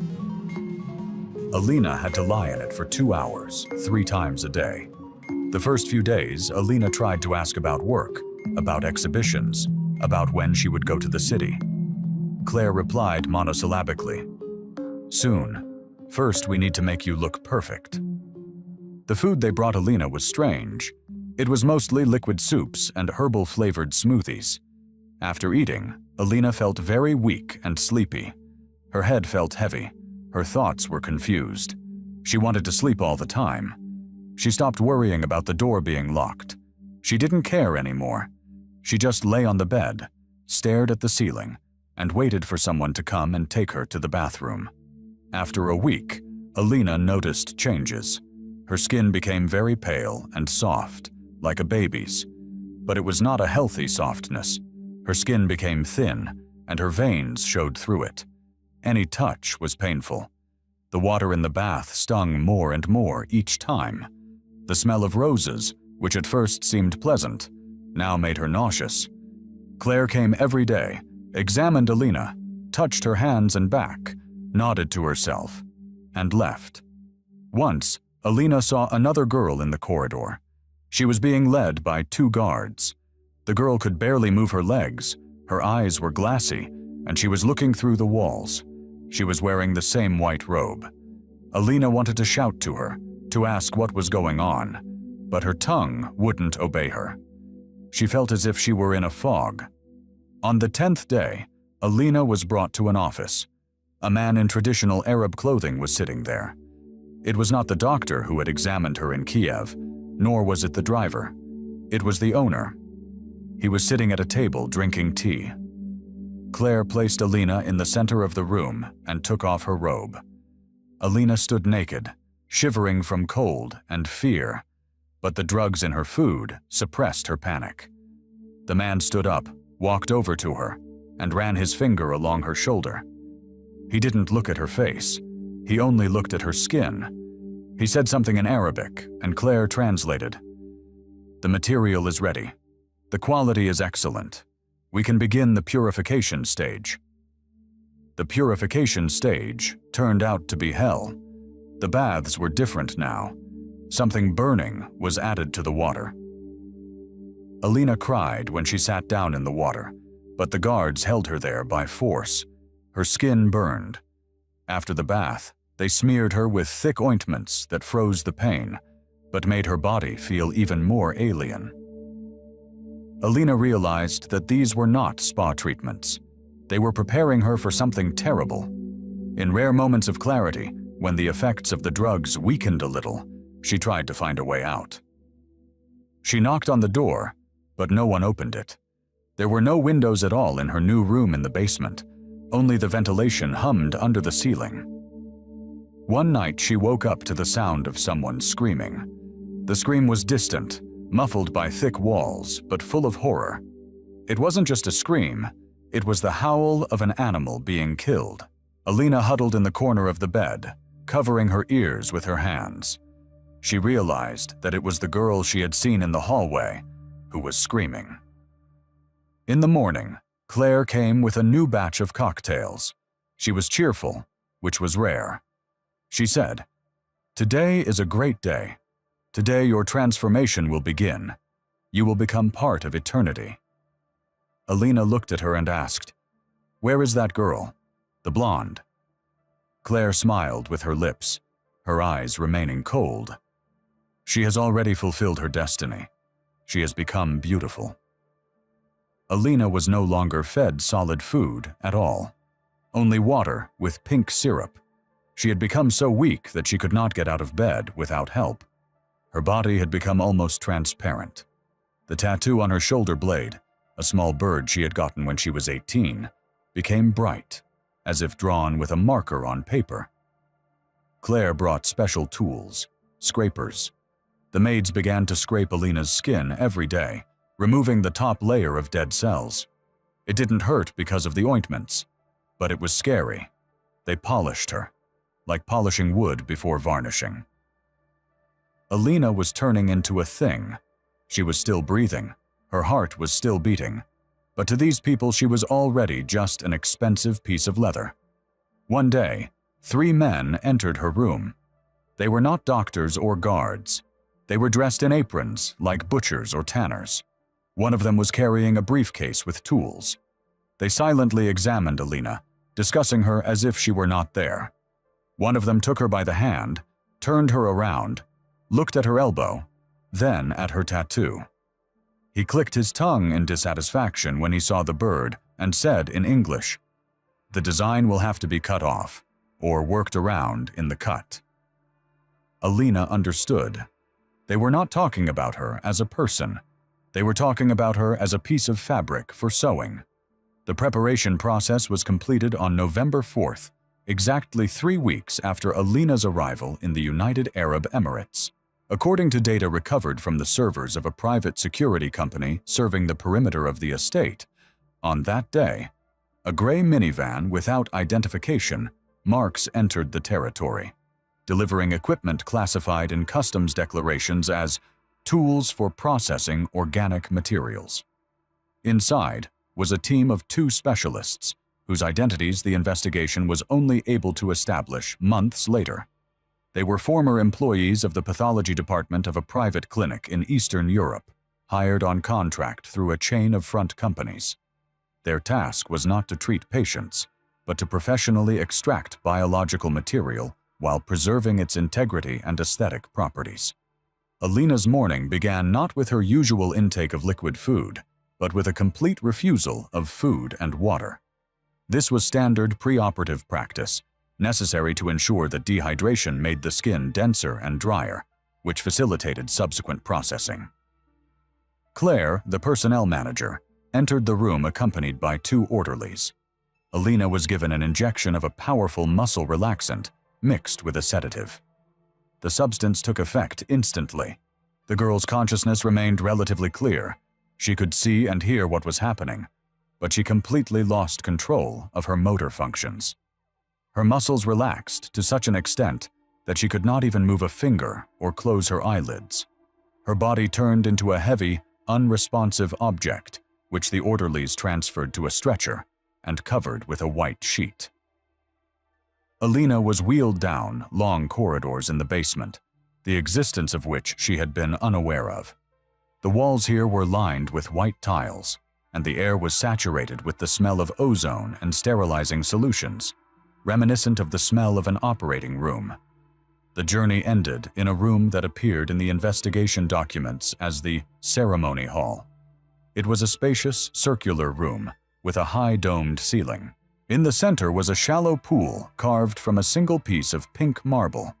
The water in it was heated to a temperature of 38 degrees and had a rich reddish-pink hue due to the addition of damask rose extract and synthetic anticoagulants, substances that prevent blood clotting. Powerful surgical lamps were placed around the perimeter of the pool, directed towards the center. The customer was already in the room, the same man who had examined Alina earlier. He was dressed in a sterile protective suit, over which he wore a traditional robe. He did not participate in the process physically. His role was to observe. For him, it was an act of possession, the highest point of consumption, when a person bought for money becomes a luxury item. Alina, completely immobilized, was lowered into the warm water of the pool. The liquid covered her body, leaving only her face above the surface. Muscle relaxants blocked her gag reflex and attempts to gasp for air, so there was no panic on a physiological level, only a cold awareness of the inevitability of the end. The Pink Bride ritual did not involve the recitation of spells or mystical actions. It was a cynical name for the technological process of slaughter.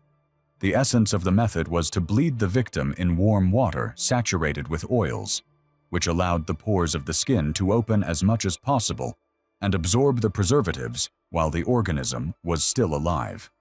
Death came from hypoxia and blood loss. The specialist, approaching the head of the marble bathtub, used a thin surgical scalpel.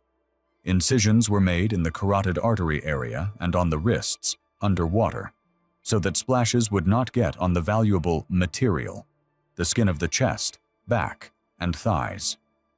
Thanks to the anticoagulants in the water, the blood flowed out quickly and mixed evenly with the pink solution without forming clots. Alina died in silence. Cardiac arrest was recorded by monitors connected to sensors on her temples 12 minutes after the procedure began. All this time, her eyes were open, fixed on the white light of the lamps and the masked figures leaning over her. As soon as the instruments showed a flat line, the body was immediately removed from the water. Delay was unacceptable. Post-mortem tissue changes were beginning, which could reduce the quality of the skin. The corpse was transferred to a steel dissection table with a fluid drainage system. Then the tanners began their work. This was the most difficult and expensive part of the operation, requiring jeweler's precision. A normal autopsy in a morgue is performed roughly, with long incisions in the middle of the torso, which irrevocably damages the integrity of the canvas. Here, a technique similar to plastic surgery was used. Incisions were made along lines that would later become seams on the bags, on the inside of the arms, on the sides, in the groin area, and on the back of the neck. The skin was removed slowly, separating it from the subcutaneous fat tissue and muscles millimeter by millimeter. Particular attention was paid to the area on the shoulder blade where the bird tattoo was located. The customer requested that the design be preserved so that it could be used as the central element of the design on one of the products, a kind of mark of authenticity for the exclusive series. The craftsmen worked together for 3 hours. The removed skin was a single layer, resembling a wetsuit. It was immediately placed in a container with a tanning solution based on chromium and plant extracts to stop decomposition and preserve the collagen structure. The remaining body, muscles, bones, and internal organs, was no longer of interest to the customer. It became biological waste. According to the testimony of one of the villa's former employees, given later in exchange for a reduced sentence, Alina's remains were packed into sealed plastic bags and transported to a crematorium located on the grounds of a private veterinary clinic, owned by the holding company. There, the body was burned under the guise of disposing of the carcass of a sick thoroughbred horse. The ashes were scattered in the desert, leaving no trace of DNA that could be found by random search teams. Meanwhile, in an underground workshop set up in the same basement, the skin began to be processed. This process took 2 weeks.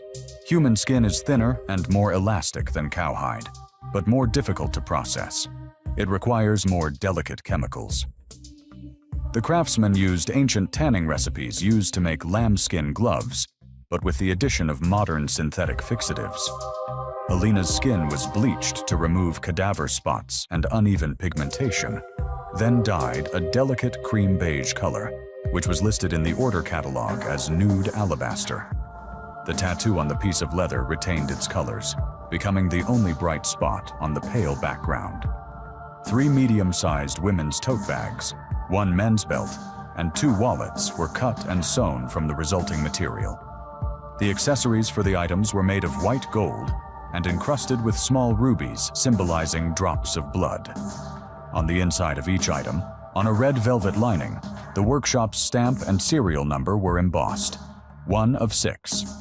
There were no made-in tags or information about the composition. Buyers of such items do not ask questions about their origin. They pay for uniqueness and the awareness that they own something forbidden, something that once breathed. The first bag, the one with a fragment of a bird tattoo on the front flap, remained with the sheikh. He placed it in a special display case in his office, next to his collection of rare antique weapons. The rest of the items were packed in blackwood gift boxes and sent by courier service to trusted business partners in Europe and Asia as New Year's gifts. It was a sign of special trust, an invitation to a closed club where human life is just a resource. While the craftsman polished the gold clasps on Alina's leather bags, her mother in Kiev began to sound the alarm. 3 weeks had passed since the last call. Her daughter's phone was turned off and her messages remained unread. Her mother went to the police, but they were reluctant to take her statement. The local inspector, a tired man with a pile of papers on his desk, said bluntly, "She went to Dubai to work as a model. Woman, you understand what they do there. She went out partying, found a rich sponsor, and is too embarrassed to call. She'll show up in a month with money." No criminal case was opened, and the police limited themselves to formally registering the missing person report. However, Alina's mother did not give up. She found the contact details of the Golden Sands Agency, on behalf of which Alina had been recruited. The agency's website looked professional, but when she tried to call the London number provided, the answering machine said that the number did not exist. Emails were returned with a delivery error. The woman began posting on social media, in groups of Ukrainian emigrants in the Emirates, begging for help. Her posts with a photo of Alina and a request for anyone who had seen her in Dubai to respond began to spread across the internet. This created the very information noise that the organizers of the business had been trying to avoid. The security department of the Al Malik Invest holding company recorded a surge in online activity related to the name Alina Sokolova. Reputation monitoring algorithms issued a red level warning. Claire received a notification on her encrypted phone. The problem needed to be solved. The simple disappearance of a person looked suspicious, especially against the backdrop of her mother's active search. A cover story was needed that would close the case once and for all. A tragedy that would look natural and did not imply the presence of a body. On December 14th, a month and a half after the murder, Alina's mother received a call. It was the Ukrainian consul in Dubai. His voice was mournful and formal. He reported that the Dubai police had completed their investigation into the incident that had occurred in the waters of the Persian Gulf. According to the report, a group of tourists had rented a yacht for deep-sea diving. During the dive, a storm began, and one of the girls was swept away by a strong underwater current. Despite a week-long search by the Coast Guard, the body was not found, but personal belongings and documents in the name of Alina Sokolova were found on board the yacht. The consul expressed his condolences and said that an official death certificate would be sent by mail. For the family, it was a devastating blow. Her mother was hospitalized with a heart attack. Her brother dropped out of school to care for her. They believed the official version because they were presented with an internationally recognized document bearing official seals. No one could have imagined that at that very moment, while the mother was mourning her drowned daughter, part of Alina was at a social event in Paris, hanging on the shoulder of the wife of a major oil magnate as an elegant cream-colored accessory. The legend was perfect, except for one detail. Alina's belongings, allegedly found on the yacht, were not handed over to the police immediately, but 2 days after the storm. And among these belongings was a cell phone, the very one that had been taken from her on the first day.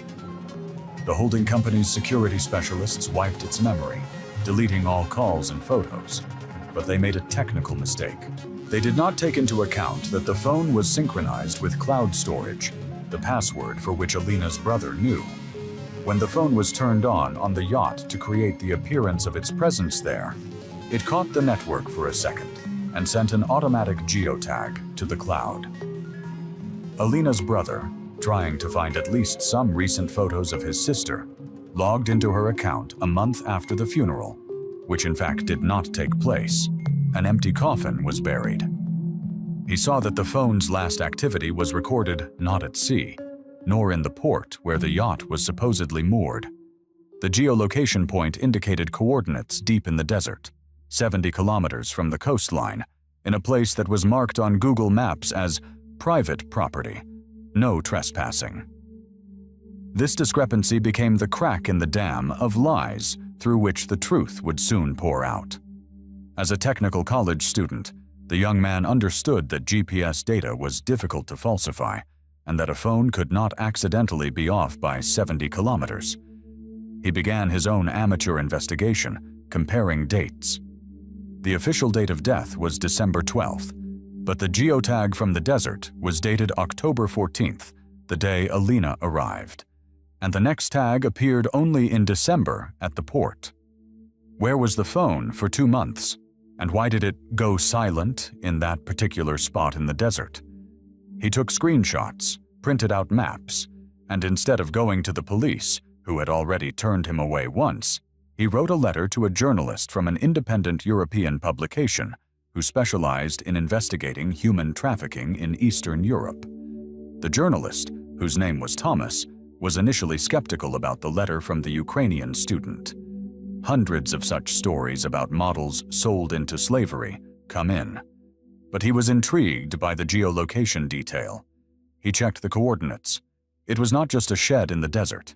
It was a huge fenced-in complex that was not listed in any tourist registry, but consumed as much electricity as a small factory. Thomas decided to dig deeper and discovered that the land belonged to a front company involved in leather and textile logistics. A strange coincidence for a residence in the desert. He initiated a request through his sources at Interpol to check if there were any other signals from that square. The answer came a week later and was shocking. Over the past 5 years, signals from 4 other phones belonging to girls from Moldova, Russia, and Belarus, who are still missing, had briefly appeared from that area. The case ceased to be a family tragedy and began to take on the proportions of a serial death conveyor belt. Journalist Thomas Anderson, who specializes in investigating organized crime, arrived in Dubai on January 20th under the guise of a logistics consultant. With the geolocation data provided by Alina's brother and a list of missing girls from Eastern Europe in hand, he understood that a direct confrontation with the local police at this stage would only lead to his deportation and the concealment of evidence. Thomas chose a strategy of financial pressure. Through his sources in European banking structures, he tracked the transactions of Al Malik Invest.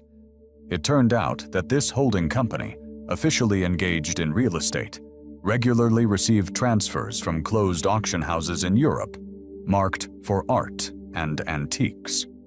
However, not a single painting or sculpture passed through customs. Instead, the customs declarations contained codes corresponding to the export of exotic animal leather products in small quantities. Comparing the dates of the girls' disappearances with the dates of shipment, the journalist discovered a direct correlation. Each time, 3 to 4 weeks after the phone of the next model stopped connecting to the network in the area of the deserted villa, the company sent a parcel weighing 2 to 3 kilograms by courier to Paris, London, or Hong Kong. Thomas contacted Europol and provided them with the dossier he had compiled. The key argument was the likelihood that citizens of European Union countries could also be involved in the purchase of human skin products, which fell under the jurisdiction of international conventions on human trafficking and desecration of the bodies of the deceased. The case was given priority status, as the scandal threatened to cause irreparable damage to diplomatic relations. On February 5th, after confirmation of satellite intelligence data, which recorded heat signatures characteristic of industrial furnaces on the villa's territory, the Dubai prosecutor's office was forced to issue a search warrant. The operation was carried out by special forces to prevent information leaks. Early in the morning of February 8th, armored vehicles blocked the perimeter of the residence. The villa's security guards did not resist, following instructions not to engage in combat with state forces. During the raid, the mansion was occupied by manager Claire Miller, Dr. Hassan, and several technical staff members. The owner of the villa, Sheikh Abdullah Al Malik, was absent, attending business negotiations in the city center. During an initial inspection of the living quarters, the task force found nothing suspicious except for locked rooms in the relaxation area, which were empty and thoroughly cleaned with chlorine. However, technical specialists discovered a hidden elevator leading to the second basement level. It was there that investigators found evidence that turned the case of a missing person into a case of serial murders of particular cruelty. The basement was a fully fledged production workshop. In one of the rooms, equipped as an operating room, forensic experts found traces of biological fluids in the drains of a marble bathtub. A rapid test confirmed the presence of human hemoglobin. The adjacent room housed a leather workshop. On the tables were patterns, knives for scraping leather, and chemical reagents. But the main find was a logbook of finished products kept by Claire. It described the parameters of the source material in dry bureaucratic language. Sample number 4, age 26, light skin, no defects, tattoo on shoulder blade preserved upon request. Sheikh Abdullah Al Malik was arrested in his office 2 hours after the raid began. While searching his private office, detectives found a cream-colored women's handbag on a shelf among his collection of weapons. A fragment of a bird tattoo was clearly visible on the front flap of the bag. The item was seized and sent to the forensic laboratory.